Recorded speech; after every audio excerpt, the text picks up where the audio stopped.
go ahead and get started, because I think we're going to have a very exciting conversation on stage this evening, and I want to get as much out of this as we can. Hello, everyone, and welcome. I'm Kelly Winter, and I'm the Galleries and Collections Curator for the University Galleries at Sacramento State. I want to start this introduction with a description of myself. I use pronouns she, her, and I am a white woman with dark hair, a little bit of hint of gray. My hair is currently pulled back in a ponytail, and I'm wearing glasses. I am dressed in a bright blue jacket with black pants and a white shirt. This is how I feel like I probably should have been starting all of my introductions as I do public speaking. For those who are visually impaired, visually challenged, one more way to sort of make this a place of belonging.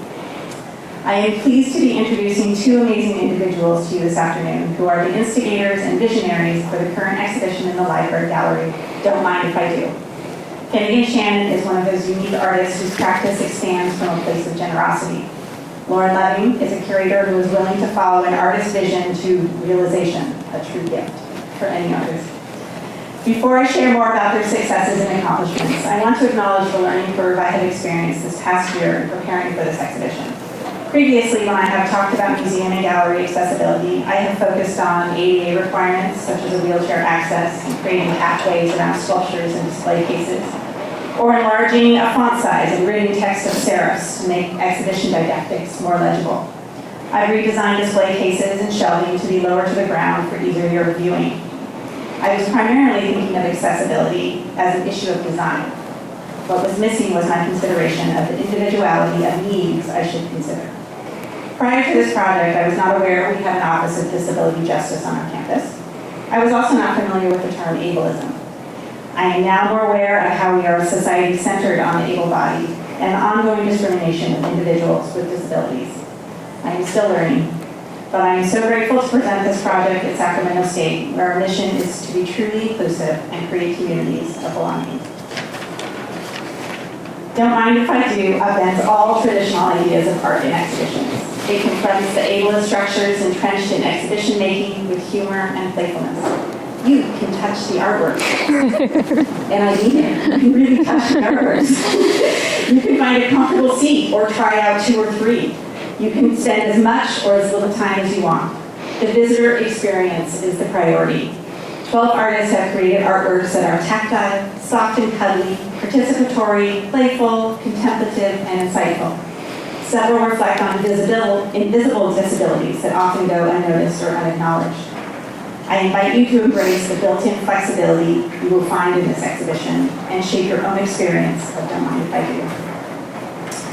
Finnegan Shannon is an artist experimenting with forms of access and intervening in ableist structures with humor, earnestness, and rage. Some of their recent work includes Alt Text as Poetry, a collaboration with Bojana.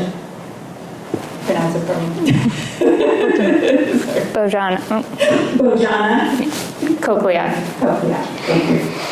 That explores the expressive potential of image description. Do You Want Us Here or Not? A series of benches and cushions designed for exhibition spaces, and, of course, Don't Mind If I Do, a conveyor belt-centered exhibition that prioritizes rest and play.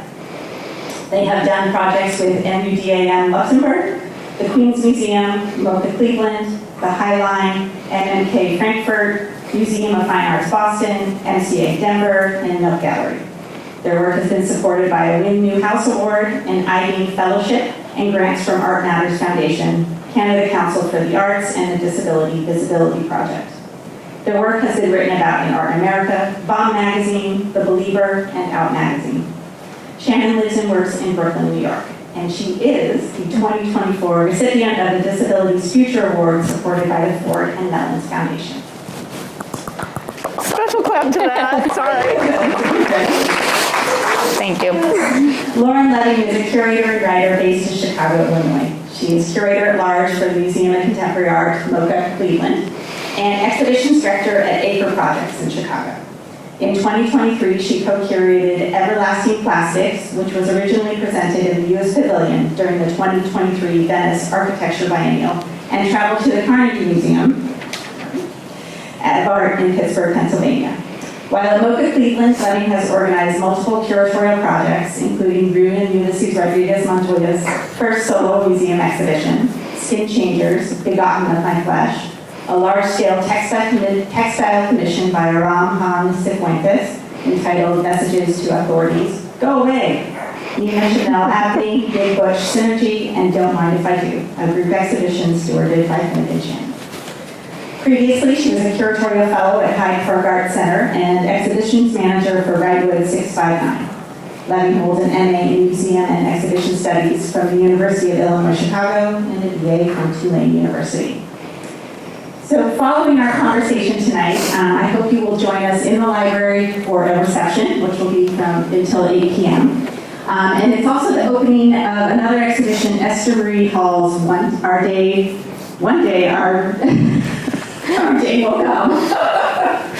Sorry, Esther, that's not the first time I've done something title. And we will be celebrating both, all three artists and, no, sorry, Julie said it, celebrating both exhibitions. And I just want to put out there, if anyone needs assistance in making your way to the gallery after the talk, we will have a student guide who can take you there. We will have time at the end of their talk for Q&A, so start preparing your questions now. And please join me in welcoming Finnegan Shannon and Lauren Leving. Hi, everyone. So happy to be here. I wanted to, anytime I'm gathering with a new group, I always like to just start with a quick access check-in. Anytime I'm nervous, I sometimes start to speak a little bit quicker. So if I ever need to slow my pacing down or adjust the volume, feel free to raise your hand or flag me in some other way. I also want to say, and I think this is especially true in academic environments, there are a lot of ideas that are put upon us about how we perform attention, and I just want to be clear that from Lauren and I as speakers, anything that you need to do to be comfortable or be here is totally fine by us. Get up and move around, go to the bathroom, text a friend, stim, stretch, move around, close your eyes, all of that totally good by us. We'll be practicing description during this talk, partially because it's being recorded and we want to have that in the archive, but it also means that you don't have to be looking at the screen in order to follow along. So if you need to give your eyes a little break, that's a possibility. I'll do a quick visual description. I'm a white person with short hair. I'm wearing loose, comfortable clothing, a kind of funny asymmetrical vest. I'm wearing a mask and a cool mask lanyard. I'm sitting on a comfortable chair on the stage. Lauren, do you want to do a self-description? I do. Hold on, mute. Hi. Oh, yes. Okay, great. Hi, I'm Lauren Leving. Self-description, I am a white woman. I have dark hair that's tied in a bun on top of my head. I'm wearing a navy and cream-colored jumpsuit, which has like a popcorn pattern. It's loose-fitting. And these red slides that my friend Raquel and I describe as clown chic because that's my favorite thing. So I'm going to let Finn take it away. Oh, I'm also seated in a comfy chair, which is similar to Finn's. And I'm going to let them take it away with the remainder of the introduction, I guess, yeah. To give you a sense of kind of the structure of the talk, we prepared some slides, and I'm going to just kind of like talk through basically like the story of the project that's over in the gallery, and then we're going to try to keep it conversational, and then Lauren's going to ask me some questions, and then we'll do questions generally. So hi. So I recently started artist talks talking about kind of specifically what I mean about access in my work, because I think of access as really central to my practice, but access can mean so many different things, and there are two quotes that I want to share that I think are really grounding for my practice. One is from writer and thinker Mia Mingus from her blog leavingevidence.wordpress.com. This is actually from a transcript of a talk. She says, "Access for the sake of access is not necessarily liberatory, but access for the sake of connection, justice, community, love, and liberation is." And I think a lot of my work resides in this kind of area of access for the sake of connection. So like how can access allow us to gather and hang out and be connected to one another? And this is from Sins Invalid, the Bay Area Performance Collective. Their 10 Principles of Disability Justice, which are truly like a foundational text in my life, and I think in the lives of many people. It's available online, so a great Google. But this one I think about a lot, which is commitment to cross-disability solidarity. We honor the insights and participation of all our community members, knowing that isolation undermines collective liberation. And that's something that I think about a lot in my practice is, I'm disabled, I know my access needs. Well, I'm also always learning about what I need. But I don't want to just carve out space for myself. I want I want to be able to share my work with other disabled friends and colleagues and strangers. And because we live in a world where there is so little support for that, a lot of times my work involves thinking about the container in which my work could reach other people.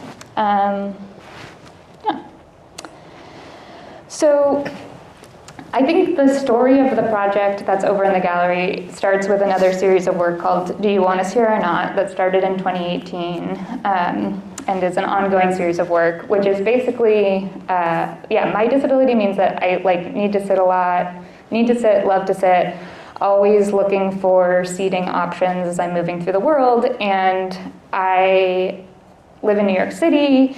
We have these big, beautiful, well-funded, kind of deluxe museums, and there's a lot of rhetoric about being welcoming and blah, blah, and then noticing that even something really simple, like having a bench to sit on, was really sparse. You'd sometimes get one by the bathroom, or one tucked over here, and I started doing research about why that was, and one of the things that I learned was that it's often artists and curators who have a kind of specific idea of what a space, of what is needed to support the artwork in the space, and they're not necessarily imagining seating, and they're thinking about things like sight lines, and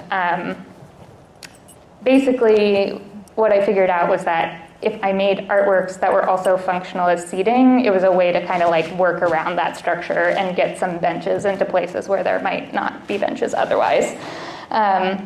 So on the screen is a bench from this series. It's like a bright blue bench with white text in reference to the international symbol of access, the kind of wheelchair symbol that you see around disabled parking or other things.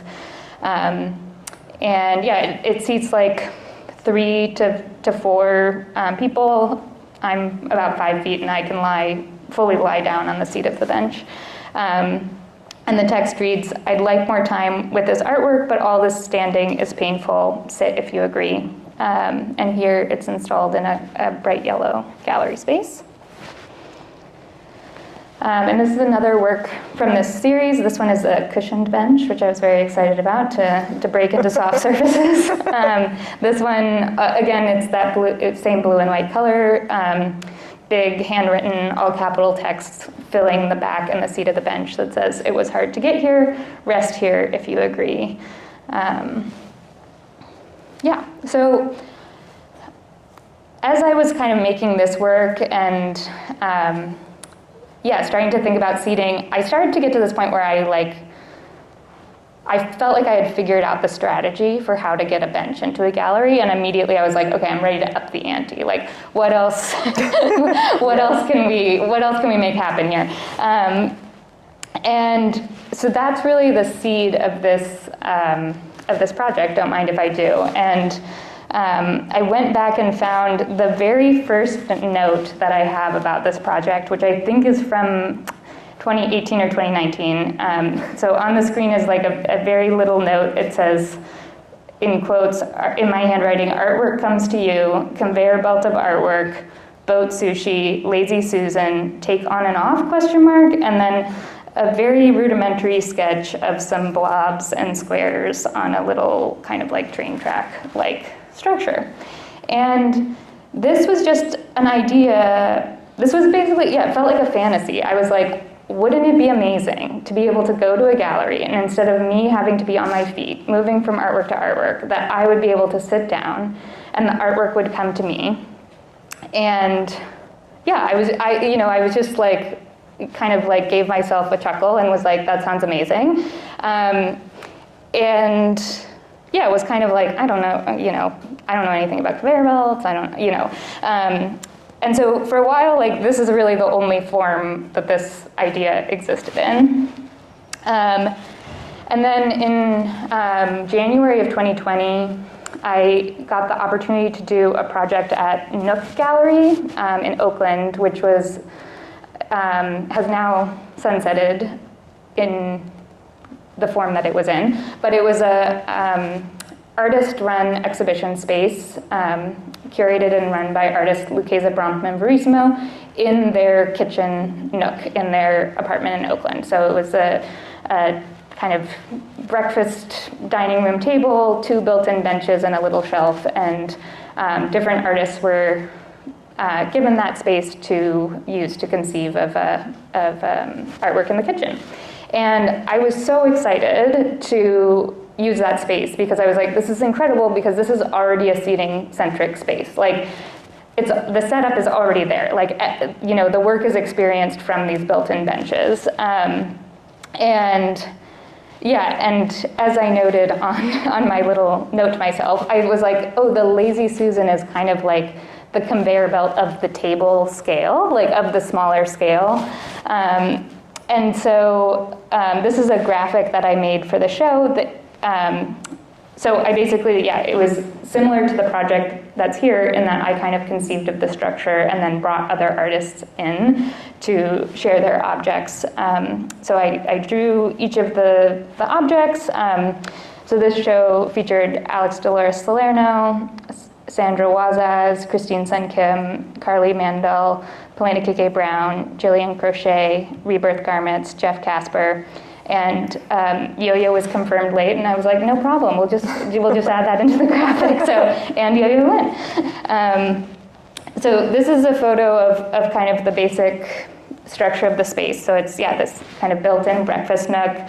I made cushions specifically sized to the benches there, and then placed objects on 2 Lazy Susans and on the shelf, and then made this little banner that said, welcome to this seating-centric space. And Sandra's piece also utilized the window, so those beads and charms and crystals and jellies that are in the window are part of the project as well.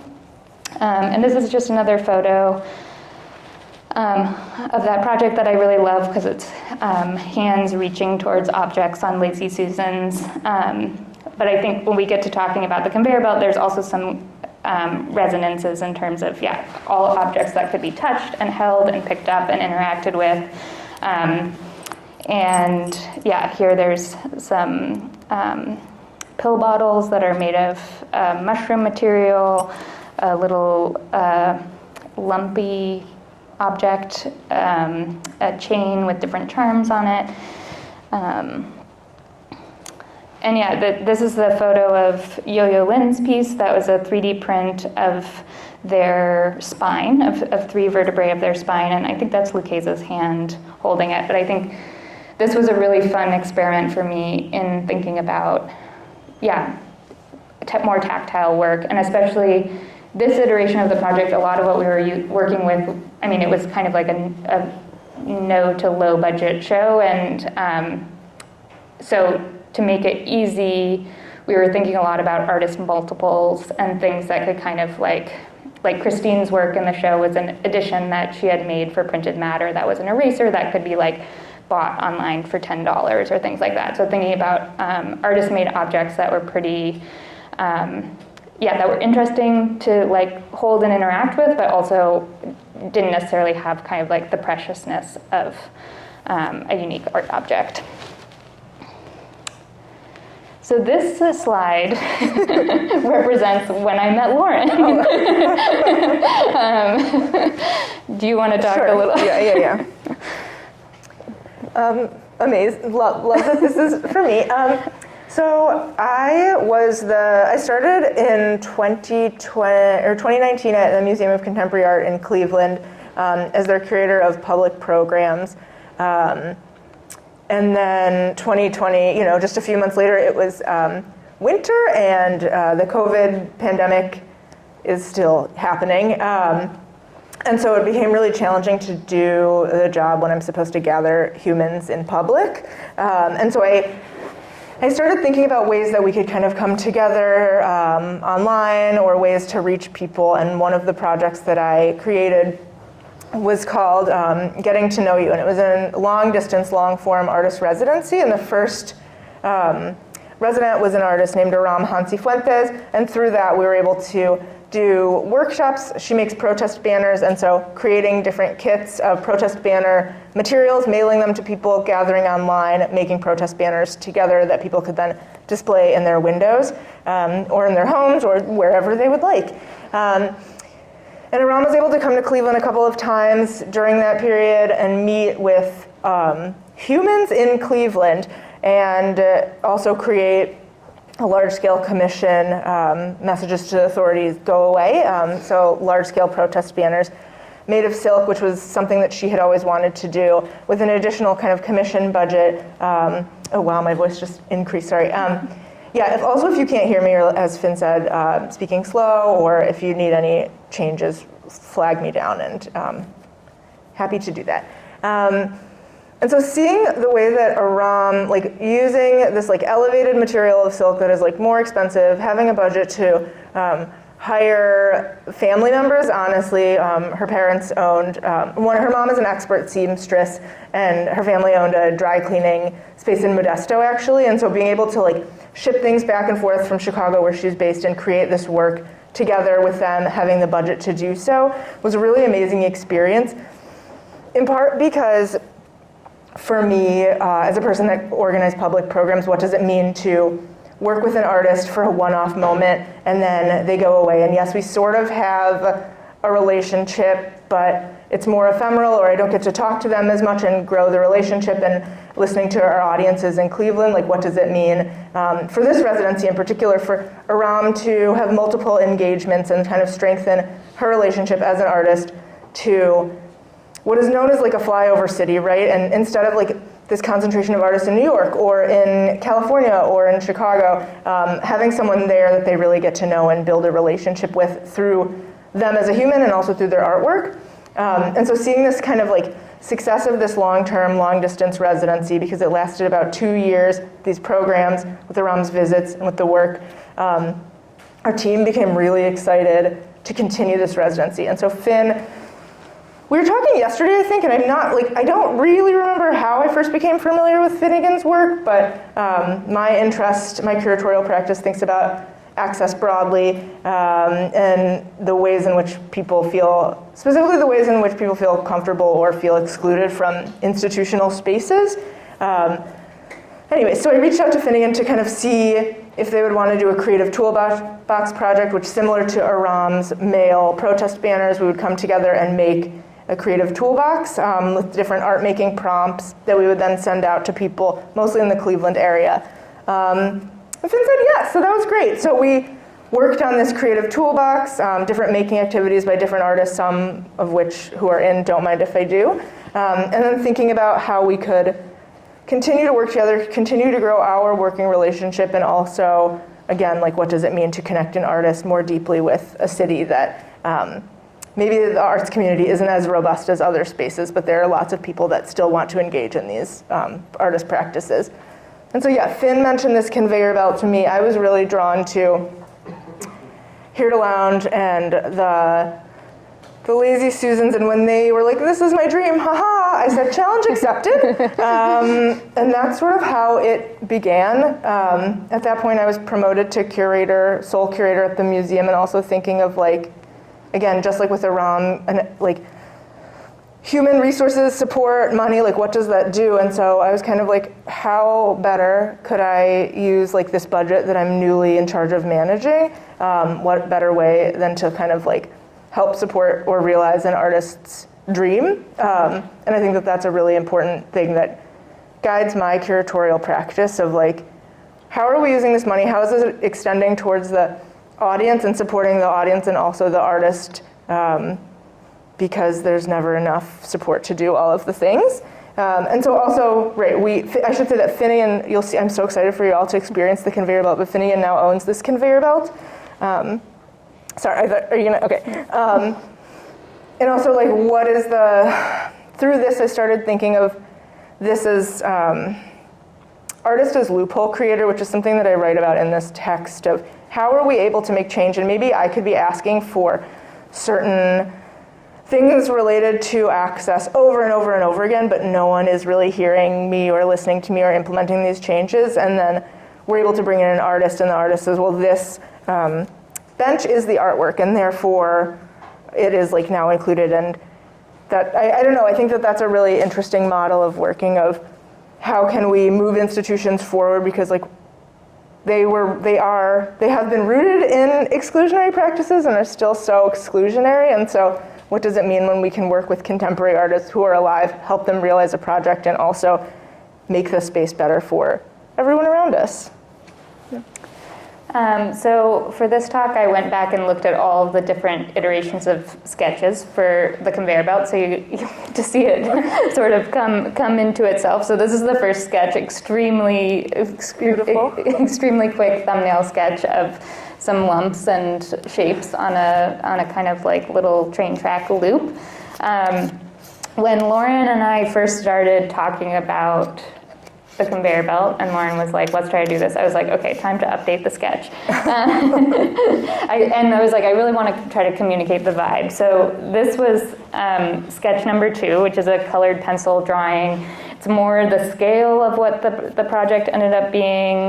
There are 5 chairs and couches and chaise lounges around a continuous loop. There are little red and green trays with objects on them. I drew a lot of the objects from the Nook show as I was thinking about it. There were a lot of unknowns still at this point in terms of like the shape of the conveyor belt, the structure of it, how the objects would sit on it. But this was to try to kind of convey the mood of the project, which was like colorful, fun, comfy seating. Whimsy is what Lauren said. And then this was another phase that I went through where, as we were getting closer to planning the project, where I kind of like taped up this like mock-up of what it might be in my studio. At this point, Lauren and I had thrifted all of the furniture that would be in the show from the Cleveland area, so we knew the exact like plaid armchair and lazy boy double recliner and rocking chair that were going to be in the show. And so I cut out all those chairs and couches and placed them around this taped together paper conveyor belt. There's also, I made cushions for the show, so I also cut out yellow and purple paper to indicate where cushions might go. In this photo, there's also on the ground a bunch of different fabric samples of different colors and things that I was looking at. And then there's this kind of like final sketch, which was really made as a promotional item that is, I mean, it's still a pretty loose line drawing, but it more accurately conveys the kind of like shape of the conveyor belt, these circular trays that objects sit on. It also includes some of the other elements of the show, including these clocks and DIY air filters. And I also tried to draw the exact objects that would be in the show. So there's miniatures of some of like Giselia's pill bottles or Felicia's pom-pom or things like that. So that was kind of how in my mind it was coming into being. and then this is when it became. Then voila, it was an actual installation in three-dimensional space. So this is a photograph from the installation at MoCA Cleveland. It's a 25-foot conveyor belt. It's the same technology that's used in conveyor belt sushi, and it circulates small sculptures through the space. You can experience the project as like a parade of objects and just kind of like watch things go by, but also everything in the show is touchable and holdable. So yeah, you can pick up a pom-pom off the conveyor belt and squeeze it and put it back. And yeah, all of the furniture was thrifted from the area. That piece is called Comfort Variety of Comforts, because we were really, I mean, we literally just sat on a lot of different chairs and we're like, how's this one? But also thinking about a lot of different options and just the ways that different seating suits different people. So some things with armrests, some things without, some things that are soft, some things that have more structure, chairs of different heights, chairs of different widths. Yeah, chairs that kind of like allow you to position your body in different ways. And then there's also another really important part of the piece that's shown, the installation that's shown here is a wall text that I made with Lucchese, Bronfman, Verissimo. We wrote the text together and we also each cut out half of the letters. And the snippet of it that is here in this picture says, "We sit and enjoy, don't mind if we do. We links in a chain, we flowing, we looping." Did you want to say something? I was gonna, do you want to talk a little bit about the artists or like this kind of selection, because it's here and then it's changed a little bit. So I didn't know if maybe you're doing that or if you wanted to. I think, yeah, I'll do it coming up. Okay. This is just another photo from the opening that I really love. There's a bunch of people seated along the conveyor belt and just lots of like hands reaching out towards objects, which is the dream. That was like a really amazing moment, I think. As an artist, of course, I can kind of imagine what I would do or what I want, but then to actually get to see people who didn't know anything about the project be in the space and be excited to like touch and hold things was extremely thrilling. And this is one other photo from the opening. A lot of the artists in the show are gathered here. People are sitting on different chairs. Someone's listening to audio.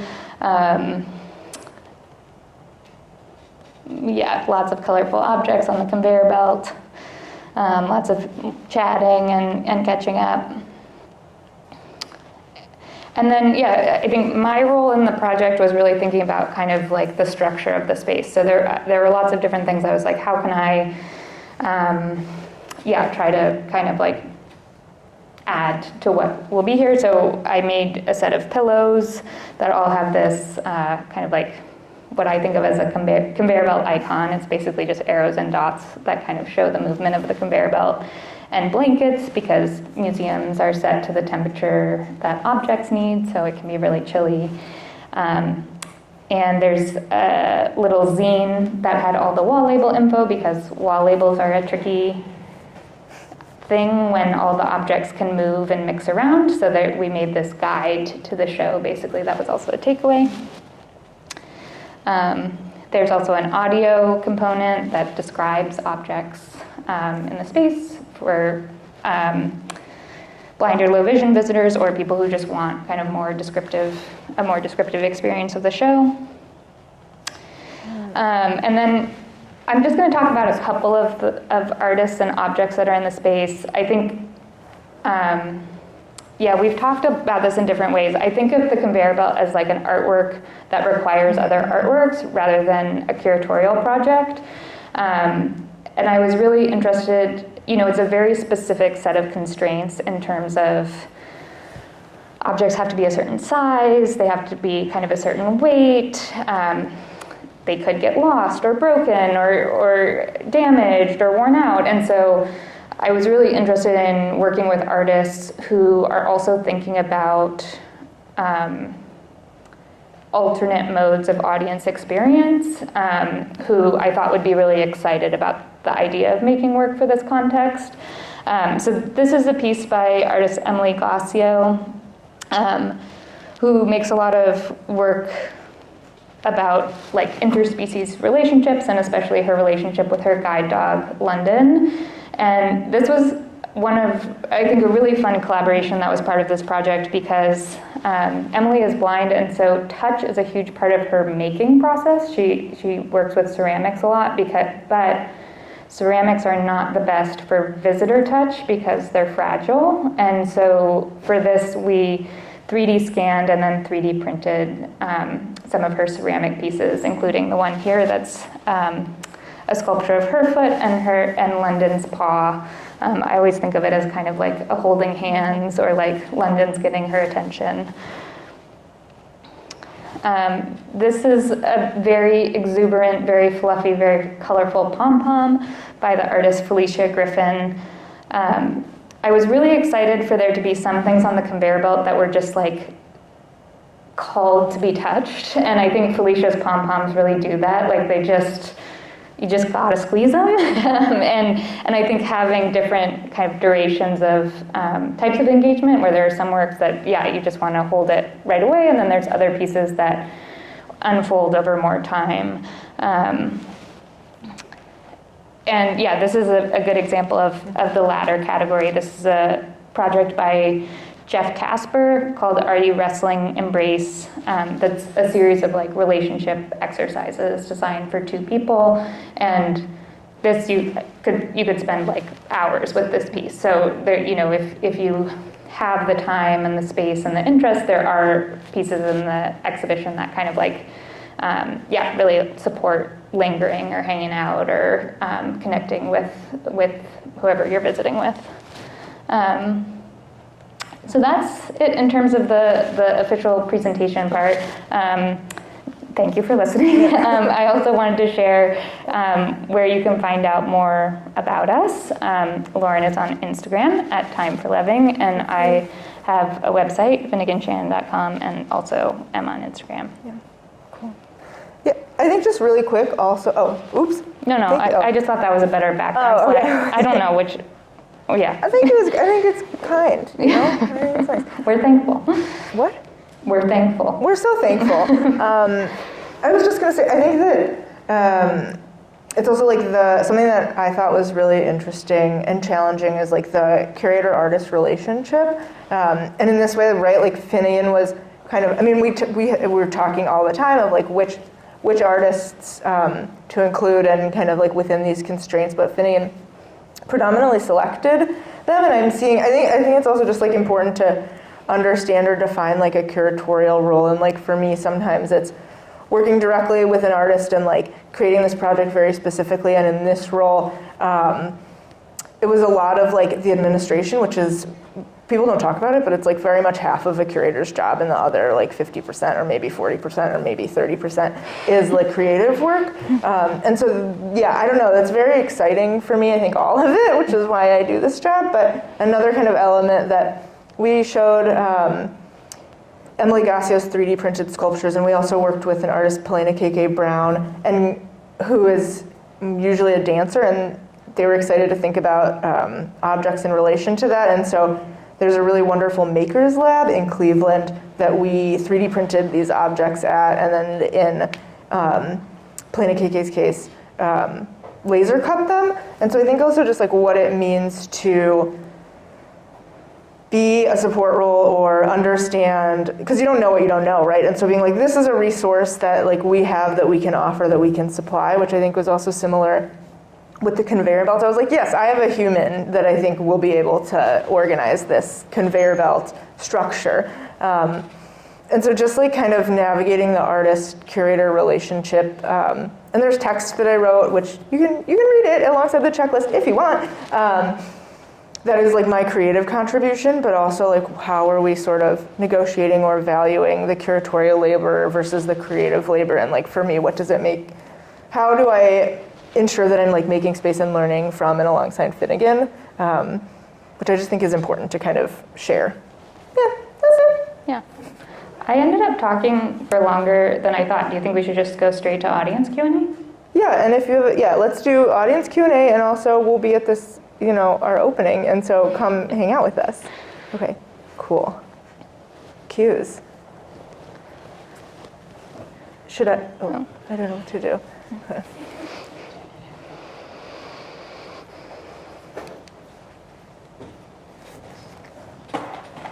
Sorry, I always get a little nervous when I have to talk. Same. So thank you for, I don't know if you're familiar with the idea of, I'm not an expert on this, but I'm aware of this concept of the sober mesa, which is like this idea of like culture around, centered around the table, food, libations, kind of loosening up this idea of intercultural experience and language learning, and wondering if you could help me draw some parallels to this work and this idea of like gathering and communication and culture, even potentially language learning and experience amongst humans, people. Yeah, I mean, I think, we talked a lot about food in relation to this project, partially because we were using this technology that's associated with restaurant culture, this like sushi, conveyor belt sushi. And then other things felt more coincidental, but interesting to me, like in this show, right, you're oriented towards other visitors rather than towards the walls. So if you're sitting at the conveyor belt, you're looking across and there might be someone else there. And then, it kind of has the shape and feel of a large banquet table. And that meant that we could buy, dining chairs that would go up against it. And there was even kind of a moment where we were like, should we curate the objects more around food? And ended up deciding to keep it a little bit more abstract in that connection. But I will say I also think a lot about the connections between, I think there's some interesting like food metaphors around access too. I've talked with a friend and colleague, Aslan Thomas, about this, about like, the idea of kind of like, I often think about access as like a menu, like where in this show you can experience it tactily, you can experience it visually, you can experience it through audio, you can experience it through documentation, and that becomes a kind of like menu that people can choose from, and different people might want different entry points to the project. Also the idea that like access can come in different flavors, that there's kind of like a tonality, like some access is really sweet, some access is kind of like spicy or salty, or, and thinking about that. I also, think a lot about the potluck as a kind of model of gathering, and the idea that we all have a shared responsibility towards access, that we're all bringing that to any space that we're a part of, and hopefully we are supported in sharing that.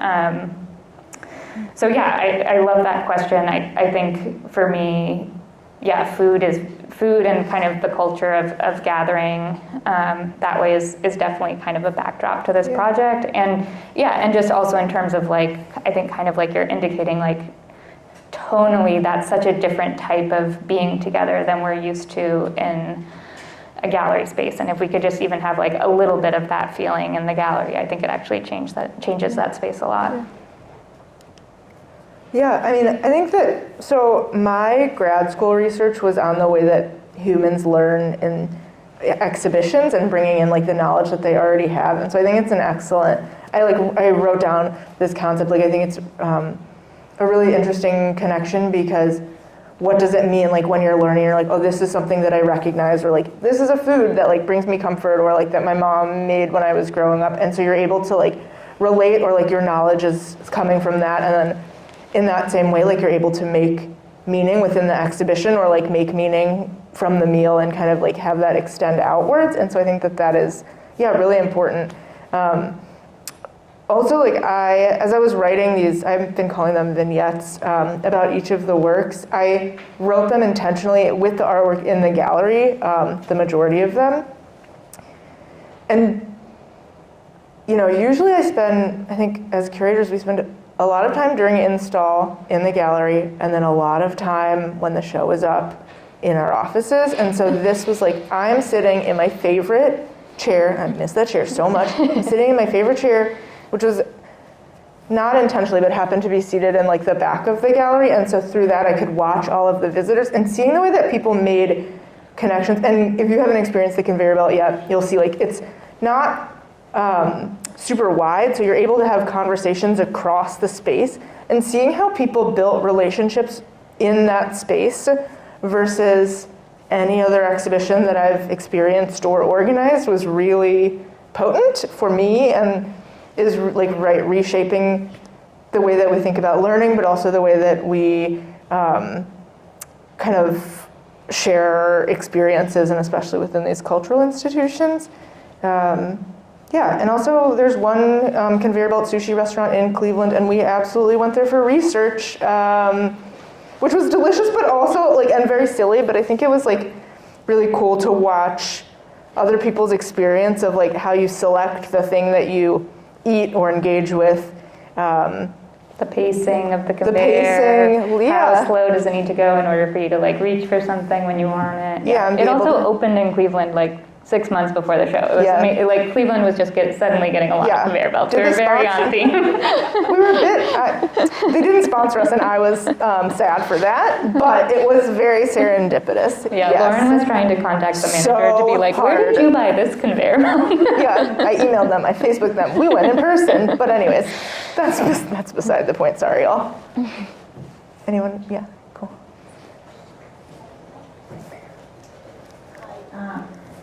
Thank you so much for the show. I have a question. How did the show change when you do it second time compared to the first one? That's a great question. Yeah. I'll say like this is my first experience having a project that's traveled in this way, so it's yeah, it's been a learning curve for me. Some of the big changes were that you know, it had been important, just I think both conceptually and for logistical ease, that the furniture was bought locally. We didn't want to like keep all this furniture that we had bought in Cleveland and be shipping it all over the place. So everything that you experienced in the gallery, all that furniture is from the Sacramento area and from the university's surplus. Love it. So that was a big change. And then we also wanted to feature more California-based artists. So there are 4 additional California-based artists who are brought into this iteration, and the show will travel to Chicago afterwards, and there will be Chicago-based artists who are brought in in that moment. The shapes of the spaces are really different. You know, the library gallery is an L shape. The space at MoCA Cleveland was just one long room. I thought it was gonna, and like pretty, I think the space here is maybe 1.5 times as big. So we also brought in a couple of bench works to kind of anchor the corners, and brought back in the Lazy Susans to have these kind of clusters of experience in different places. Yeah, added arrows to the wall text to stretch it out a little bit, and yeah.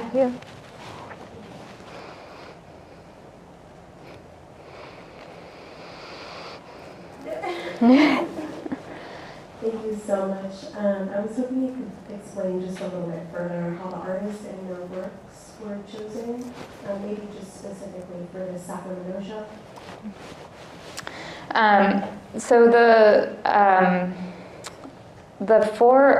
So I think we were interested in working with, or let's see. Yeah, I'm trying to think of just like especially in the first iteration, I was really nervous about how the show would go. There felt like there were so many unknowns, and honestly, there continue to be a lot of unknowns.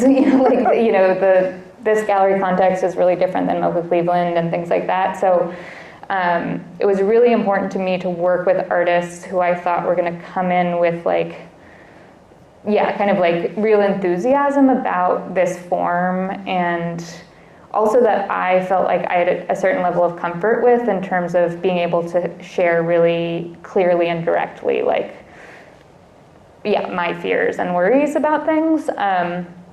We had worked with Felicia Griffin, who works out of Naiad Center in Richmond for the MoCA Cleveland version, and I thought Felicia's work was incredible on the conveyor belt. She did a workshop, a pom-pom making workshop that was also amazing. And yeah, and so I felt really excited. And I think also going back to cross-disability solidarity, I think disabled artists who work out of studio programs like NIAD Center are often very separate from other parts of disability arts ecosystem. And so I was really excited to continue working with NIAD Center, and we brought in 2 additional artists who are based there, Peter Harris and Kaya Davis. And that selection really happened through conversation with NIAD Center, and they were familiar with the show and what artists that they thought, their work would kind of fit in that context. M. Kettner, I've been a fan for a really long time. M is also someone whose work uses ceramics, so I was kind of curious to see if M would want to, try making something for this version of the project. And same with Panteha Abareshi, who had kind of known of their work, but wasn't sure that there would be kind of the right thing. All of the artists in the show have a relationship to disability. I think we haven't foregrounded that in a lot of the public text because different people relate to that identity label in different ways. And I think, it's also just, I think, artists who in their work are thinking about kind of non-normative art experiences that I think, to me, feels very related to disability, but, and I assume is connected to kind of their experience of that, but also, Anything else? No, I think that was, I guess variety was the other thing that was coming in a lot, was trying to think about different work is maybe going back to that idea of the menu of some people might want just a really tactile experience. Some people might want to read something. Some people might want to, so also thinking about how the work would work together and how we could offer a lot of different types of experiences. That also made me remember one other new thing for this version is that we brought in reading materials for the show because we knew we were going to have some more dispersed seating areas. And I actually just gathered books that I had around my studio with the kind of thinking that would be a good glimpse into kind of the context that this project came out of. Testing. Yes, hello. Thank you so much for the talk and the show, actually. And my question for you is, have you any considerations about or thoughts and worries about things going missing or things getting damaged? Do you have replacements to add to the conveyor belt? So I just want to ask. Yes, that was a big, especially going into the first iteration of the project, was a huge worry for me. And we had very clear and direct conversations with all the artists that was do not send work that you will be sad if it's gone or it breaks. And yeah, some of the objects are things that are, have multiples like Jeff's card decks. I mean, I think also it is a kind of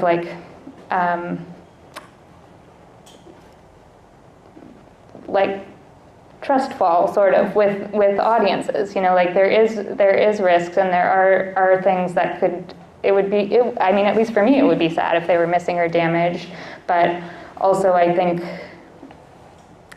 the ways that museums typically handle that by making things very unavailable to audiences is also really sad. And so to me, it feels worth the risk. This is a different series of work, but I had recently made these set of tissue box covers, and for a show at the Montclair State University campus in New Jersey, we had one in the gallery, and then the other 5 were dispersed through different locations on campus, because I wanted it to kind of branch out that way. And one of them did go missing in the end, and my hope is that the person who took it needed it and is important in their life. And also that was something that I knew going in, was that that form would be more experimental and would have risk, and that was okay to just try it out and see what happened.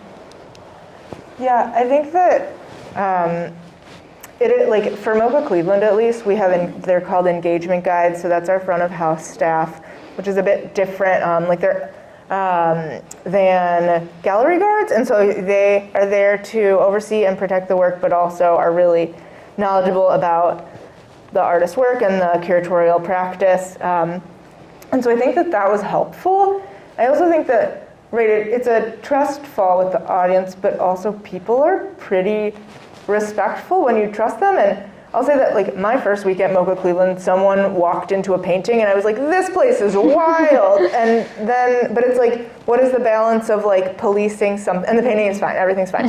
But what is the balance of like policing versus supporting? And I mean, there was something that was ruined, and it was Joselia's letter, and it's a participatory, you'll experience it. You open it up, there's a letter to the audience, and then you can write a response.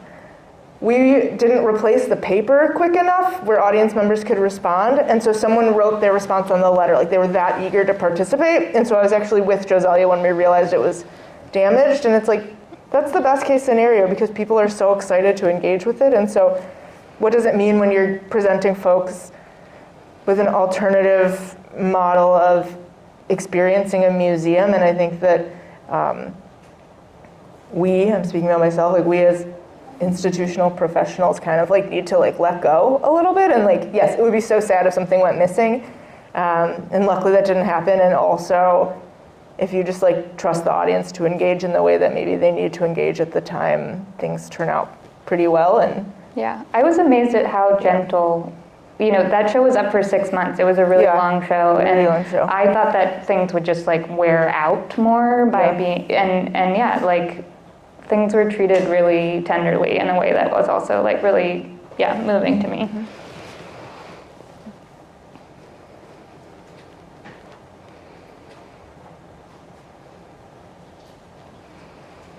First, thank you for sharing your work. The ingenuity is beautiful. I'm curious to hear about any difficulties you may have faced in developing or even constructing the project and how you overcome them. the struts. I'm like, wow, really taking me back. I think, so it was like so many new things for me as an artist. Like I'd never made a kinetic work before. I'd never made something this big. I'd never, never had access to like a whole gallery at a museum before. Like it was a big learning curve. And I think, as Lauren mentioned, there was an amazing person who collaborated on this project, Peter. Shout out to Peter Reese, we love him. Sorry just for the footage. And I'd never had that support as an artist before. We called him the technical director of the show because basically he was brought on, he was paid by the museum. I was able to say to Peter, like, this is what I'm imagining. And then Peter did all of this research about different types of conveyor belts, like belt conveyors and roller conveyor belts and this and that. And then from those options, I was like, okay, yeah, it seems like this is the right option. And then Peter was the liaison with the company that built it, 888 Brands Limited. So he was fielding their technical questions and and so thank God for Peter is definitely, I felt like, and things, really big surprises did come up. Like I had 2 weeks to install in Cleveland, and there were a couple of really big changes that we made at the last minute. One is that I showed up on the first day of install and the conveyor belt was too tall. Lauren and Peter and I had talked extensively about what the height of the conveyor belt should be, but we never communicated that to the manufacturer. And I was like, I try not to be like too particular about too many things, but like kind of the whole thing is that you can experience this from a chair. Like this is like, I can't have an eye level conveyor belt from sitting down. And I was like, it's metal, it's done. I was like, immediately went into mourning. I was like, okay, we just it's gonna be okay. Like, and Peter was like, oh no, this is an extruded aluminum base. We can cut this on the chop saw. We like took apart the whole base and cut down each piece 7.5 inches or whatever. Another big change is that we mocked up the number of places for objects on the conveyor belt, and we had planned for 15, and we put down little paper circles on the conveyor belt, and we were like, 15's not enough. We got to double it. And so luckily we had asked for multiple works from a lot of artists, so we had enough objects. I also just was like, what could I put on here?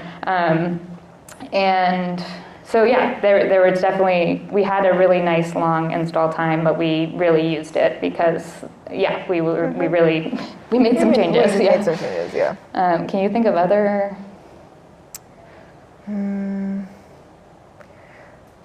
No, I mean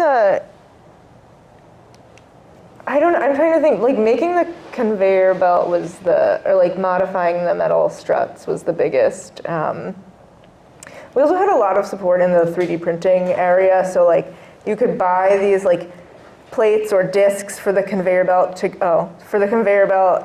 like objects to go on, and instead we 3D printed them because it was like a cost-saving opportunity and we could take advantage of the resources. But with that, there's also like a metal piece that connects the belt to the puck, they're called, and wow, those are expensive for like such a small piece of hardware. And so we fabricated those, the additional 15 or whatever on site.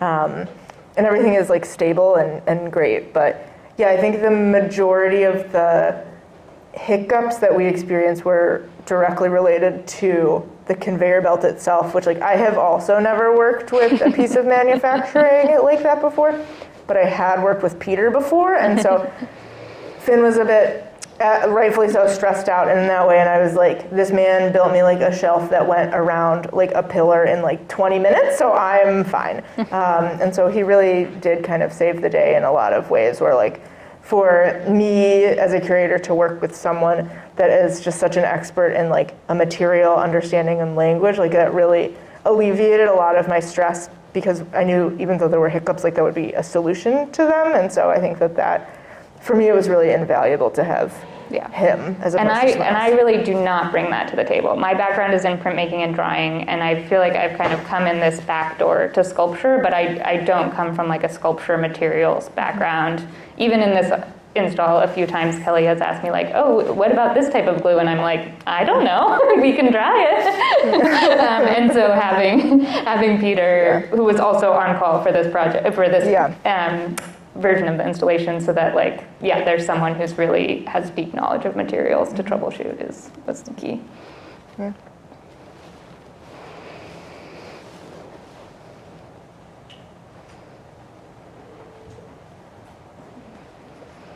Awesome, thank you so much. So I had a question. I know you mentioned that you use very vivid colors for this work, and for some of your other works, it's very intentional color choices. Were they just aesthetic for this, or was it actually for those who are hard of sight but they're not fully blind? I personally worked with Blind Babies Foundation out of Oakland and stuff, and so that's had to be something we think of. So is that actually an accessibility, or is it just aesthetic, or is it kind of a combination? Yeah, that's a great question. It's definitely a combination. I've done this now 6-year collaboration around alt text and image description, and my collaborator, Bojana Kokliat, lives with low vision, and that's been a huge like learning curve for me around disability solidarity. I think especially coming from a studio arts or quote unquote visual arts background, like there was nothing in my arts education that talked about the idea that working visually could also be a barrier to certain visitors. And through really disability community, I think I've come to think more deeply about when and why I work visually, and also how I can build into my creative process non-visual ways of experiencing the work also. So I'm definitely aware of things like contrast and text size and things like that. And but I think it's a combination. Like sometimes it's like you're at the felt store and there's like, the 3 colors and you're like, well, I guess that'll work, or things like that. But then also, trying to be like, how can things, especially things that really, need to be clear, can be, have strong contrast or be bright colors.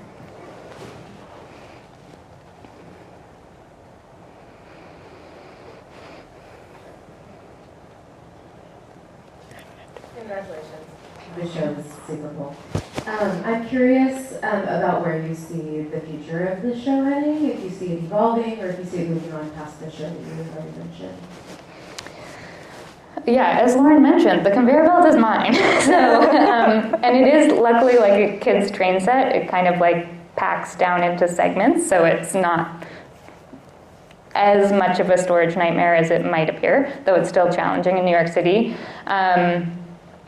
Yeah, this project itself, don't mind if I do, will travel to Chicago. After that, the conveyor belt will go to New York, and this show isn't like 100% confirmed, but it will likely be the core of a new project in New York. So kind of a new, yeah, using the conveyor belt, but thinking about it in different ways. And that's kind of always how I've imagined it going forward, is just that like it becomes a tool that I have. It can change size, you know, and I could also theoretically buy additional pieces from 888 Brands Limited if I needed to. Like if I wanted it, I could buy 2 additional corner pieces and it could be an L. I could also imagine, yeah, it becoming smaller and becoming more of like a freestanding sculpture rather than an installation. But yeah, I think it's, for me, yeah, it was like an exciting and scary part of this process was that we bought this big expensive thing, and I'm excited to yeah, like use it and experiment with it and see what else it can do going forward.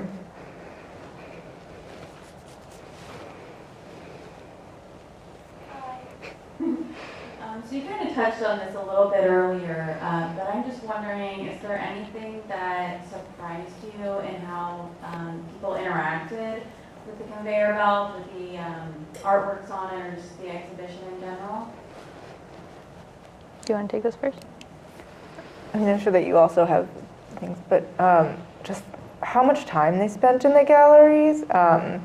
Mocha Cleveland is a really small space, and we have 2 galleries, a larger one and then the smaller one, which is still not that small because that's where Finnegan's conveyor belt work was.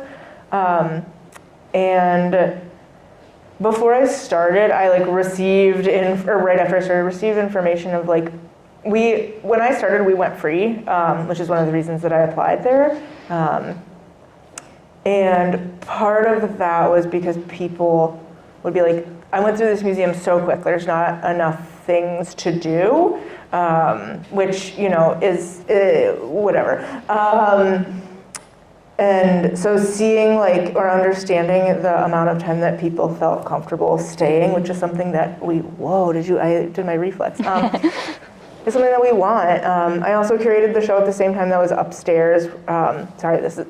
This show is on the 2nd floor, and then our offices are on the 3rd, and then the 4th floor is like a larger gallery space. It's about 3 times the size, and it was more, I love that show too, but it was definitely more like traditional in the object wall label vibe. And people would zip zap zoom like through that show, and then they would go downstairs and kind of spend triple the time in Don't Mind If I Do. And so that was surprising just because Cleveland doesn't have a huge cultural ecosystem in that way. And so a lot of our visitors are first-time visitors. A lot of people think it's a post office. They stumble in and are like, I've never actually experienced a contemporary art museum before. What do I do? And so like part of our work in that institution is like building up a literacy or appreciation for contemporary art, and I felt that this really did it in a way that I haven't really seen any of the other shows, my shows, the shows that other like curators in that space before me or after me have organized. I just haven't seen the amount of engagement in that way, and it was really like the energy was really different and vibrant, and so that was surprising to me. Also, people were like grabbing Finn's and my zines, that we've been calling them zines, as takeaways, which again, like when you're building up like an audience consistently, it just like it doesn't happen when you're in like a flyover state or like an institution that isn't there's like 2 other contemporary art spaces in that city. And so, yeah, that was very exciting to me and surprising, and it just kind of like, I told my boss when I was presenting this, like, this project is groundbreaking. Like, this is revolutionary. Like, we have to do it. Like, I felt like so, like, embodied, like, really passionate. And it just proved to me, like, the numbers proved it to me. I also have, like, twin niece and nephew. They're about to turn 3, so they came a year ago. And they had a freaking blast, and they weren't punished for, like, touching anything, or, like, their parents also didn't have to police them. Like, they could run around in their like dog and hamburger costume and like hang out with Felicia's pom-poms. And that's so magical and like surprising, I think, because usually it's like you don't know what to, you know, you're like, oh, I need to curb my child's behavior so we don't get kicked out of this museum. And I think it was also like a learning curve for our engagement guides, because usually they're like, oh, don't touch that, please, let me tell you all about it. And here it was like, yeah, let me tell you all about it, and like, let's learn about it together, and like, let's hang out and like maybe read this book together. And so, yeah, long-winded way of saying what a pleasant surprise that the whole experience was, I think. I mean, Lauren definitely spent more time in the show than I did. I mean, I cannot emphasize enough how nervous I was going in. Like, on the day of the opening, I was like in the gallery for a few minutes, and then like was like, I'm too stressed to like watch people interact for the first time. Yeah, I was like, get me out of here. And so that's, I think, also part of why those photos are so special to me, because I didn't watch that happen. I was in there, I had no idea. I was in there for hours chatting with everybody, and I didn't go to the other show again, which I also organized. Don't tell them about it. That's wild. The biggest surprise to me was just kind of like that it worked, that people liked it, that people were like, had a fun time. Like, I think there was a lot of fear for me going in that people were just going to be like, whatever, you know, kind of feeling. So that was really amazing. And the other thing that I'll say is I was really happy and surprised that how much the MoCA staff was into the show. Like, when I went and visited at different points, like the engagement guides or different people on staff would just tell me stories about, you know, their experience hanging out in the space, or people that they had brought to the show that really loved it, or other little stories. And that just felt really special to me, because those are also, like, especially the engagement guides, like, they're spending so much time with this work. And so I was really excited that they felt like, the project was interesting and to them. Mm-hmm.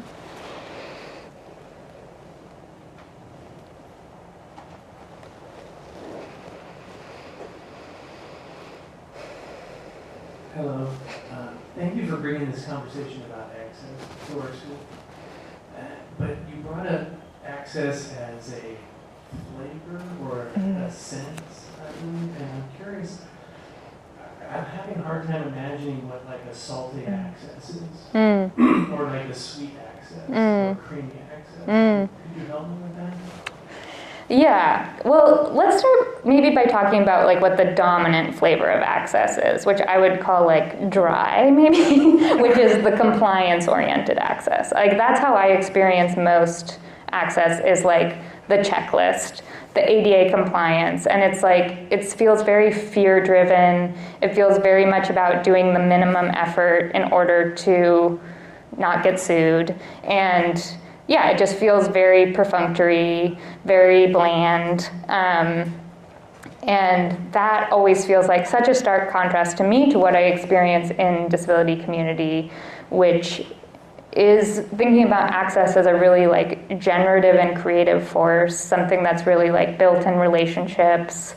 I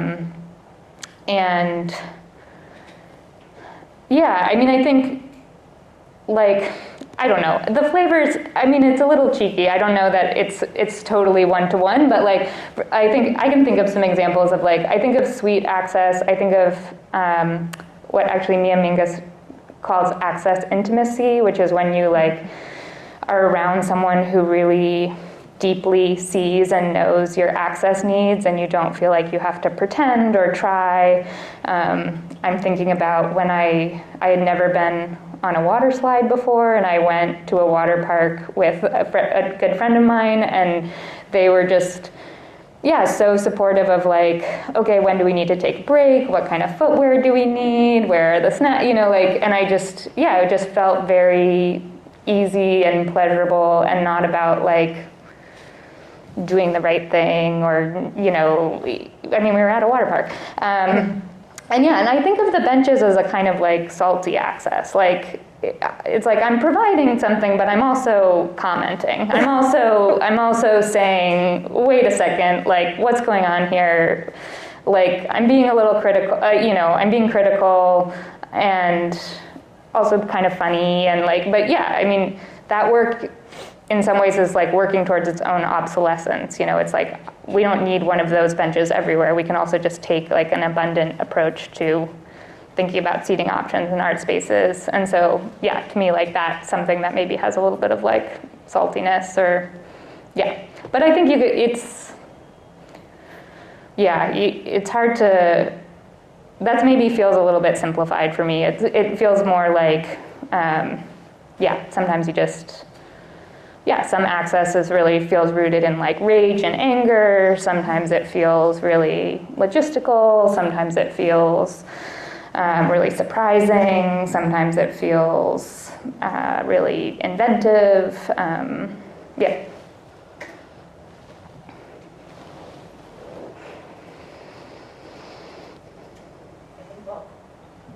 I think we'll have this be our last question, so I want you all to be able to go for an experience that David got.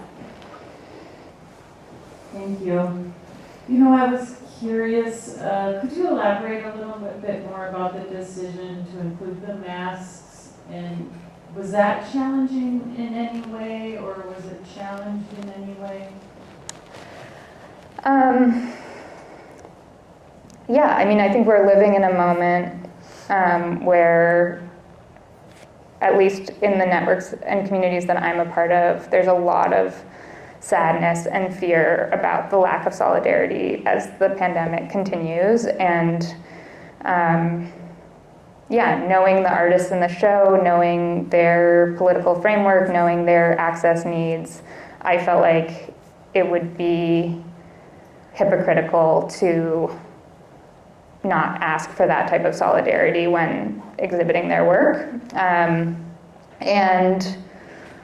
I'll say both in MoCA Cleveland and at Sac State, we made this choice to use a handwritten sign that's in my handwriting. It's kind of like taped up there, I think it's clear that it's a voice outside of the institution. It's really a direct appeal from me to visitors.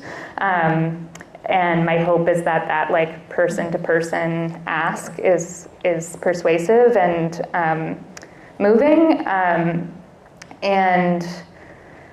I think also I'll say in Cleveland, I felt really supported by the engagement guides who also wore masks consistently in the space to model that, really prompted every person who came in to wear a mask and pointed to the sign. But I will say, like, outside of those experiences, it's often been a complex negotiation with different institutions around what can be required, what can't be required, what can be offered, and I think of that, for better or worse, as part of my artistic practice, as part of access, is continuing to do those negotiations and trying to see, what's possible and how, to what extent I can try to keep myself and the people around me as safe as possible. Yeah, I will say that it was important for MoCA Cleveland for it to be in Finn's handwriting, so we could say, like, this is clearly in solidarity with the artists in the show for the artists, because, I mean, let's be real, like, we're in Ohio, like, it is a red state, and there is resistance, which I'm from Chicago. I think in Ohio, this came up because I did a talk at Oberlin, they wouldn't say masks required at Oberlin because it's illegal in the state of Ohio to require masks, so. I mean, look at the vice presidential nominee. But, I mean, right, and, like, that's also, like, I'm from Chicago, I live there now, like, quite a culture shock for me, and so, like, that was Finn's suggestion. I'm so thrilled, and I'm, again, like, so amazed and thrilled at our engagement guides for really reinforcing it, and also people will be like, I experienced like people would be like, I don't have a mask, so I'm gonna go upstairs, and the engagement guide would come to the door and be like, I have a mask for you if you want to come in. And so like also taking the extra step or gesture of being like, we have this, and also I'm going to literally hand it to you if you want to enter, because we would love to have you here. But we can't, we weren't permitted to do that. You know, we didn't, Finn's show is like part of an ecosystem in this in Mocha Cleveland in our institution, and so yeah, very important that it was a gesture of the artist, because we can't do that in every space. And that's also like when I say artist as loophole creator, like that's it, you know, like that's how we care. I know you don't love the word care, but like that's how we care for the humans that are around us.